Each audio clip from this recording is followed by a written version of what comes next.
जैसे लोग बोलते हैं, बहुत सारे एस्ट्रोलॉजर्स को हमने देखा है टीवी पे, कि कोई भी जो भी उदाहरण दे रहे होते हैं, उसमें कहीं न कहीं भगवान का बड़ा लिंक होता है। तो क्या एस्ट्रोलॉजी भी भगवान से रिलेटेड है? देखिए, क्योंकि उन ज्योतिषाचार्यों में मैं भी एक हूँ। हाँ जी। मैं भी बहुत सारे ऐसे उदाहरण देती हूँ कि अगर आप किसी भी भगवान की पूजा आराधना करेंगे तो आपके उस ग्रह को एक शांति मिलेगी या वो ग्रह आपका अच्छा होगा। बेसिकली क्या है कि जो सनातन धर्म है जी। उसका ही एक पार्ट है ज्योतिष, ओके। जो एस्ट्रोलॉजी फील्ड है। ठीक है, तो जो ये पार्ट है इसमें ये चीज कही जाती है, जैसे एक हमारे 9 प्लैनेट्स हैं, हमारे जो 9 ग्रह हैं। अब ये जो 9 ग्रह हैं इनकी पूजा आराधना तो करी जाती है। अच्छा। ठीक है, अब जैसे शनि है, शनि की पूजा आराधना की जाएगी, बुध है तो बुध की जाएगी।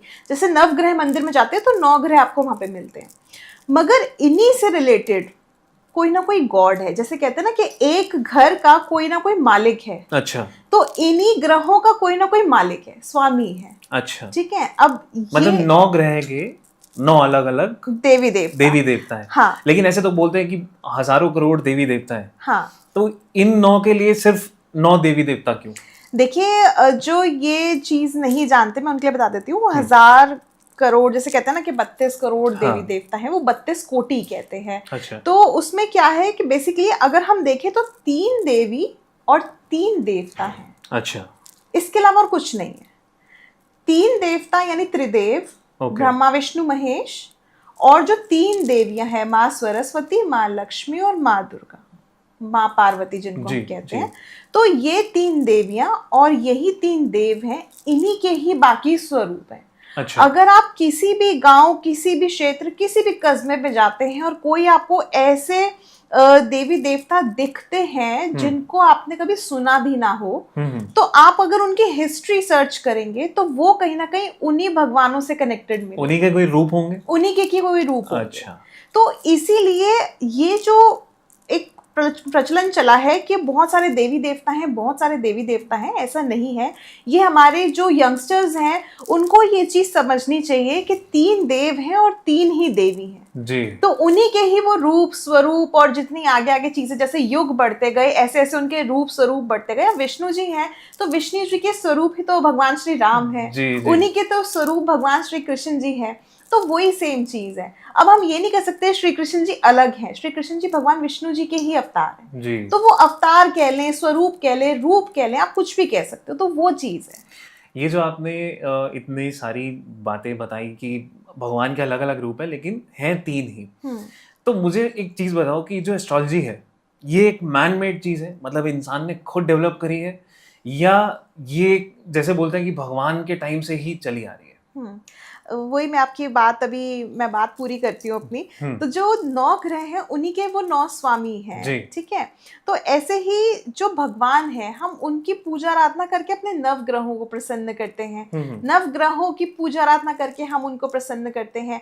अब आपका जो प्रश्न है कि ये मैन मेड है जी। या ये बहुत पुराना है, तो जितना पुराना हमारा सनातन है, करोड़ों वर्ष पुराना, जितने पुराने हमारे वेद हैं उतना ही पुराना हमारा ज्योतिष है। अच्छा। ये जो फील्ड है एस्ट्रोलॉजी की, ये बहुत पुरानी है।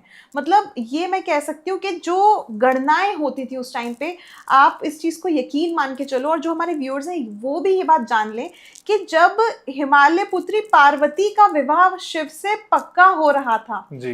तो हिमालय राज ने कुंडली बनवाई थी पार्वती माता की, अच्छा।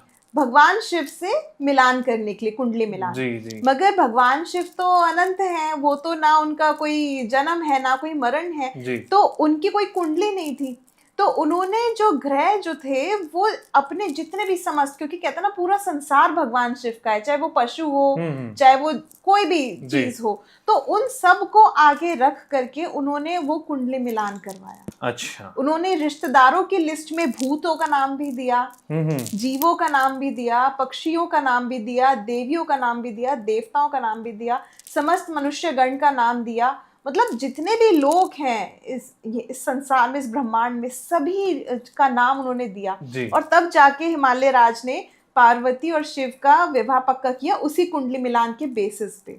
तो आप ये देखिए, जब भगवान शिव पार्वती का विवाह जो हुआ है वो कुंडली के बेसिस पे हुआ है, तो आप ये सोचिए कि ये कितना पुराना होगा। जी। इसके अलावा एक चीज मैं आपको और बताती हूँ, हम होली बनाते हैं तो प्रहलाद की हम उस टाइम पे कहानी सुनते हैं। जी। तो प्रहलाद की भी जो उनके पिता थे हिरण्यकश्यप, प्रहलाद की भी कुंडली बनवाई थी। अच्छा। जो वहां पे गुरु होते थे उनसे कुंडली बनवाई, और ये पूछा कि प्रहलाद जो है, क्योंकि प्रहलाद जो पैदा हुआ था वो बोलता नहीं था, तो पंडित जी ने ही बताया, जो ज्योतिष देखते थे, कि ये 7 वर्ष की आयु में बोलेगा, और प्रहलाद की कुंडली सेम शनि जैसी है। जी। तो ये बहुत बड़ा एक डिफरेंस है, ये हमें समझने की आवश्यकता है कि सनातन जितना पुराना है उतने पुराने हमारे ज्योतिष है। और ये सिर्फ मनुष्यों ने अपनी कुंडली नहीं मिलाई है, हमारे देवी देवता अपने विवाह के टाइम पे मिलवाते थे। जी जी जी।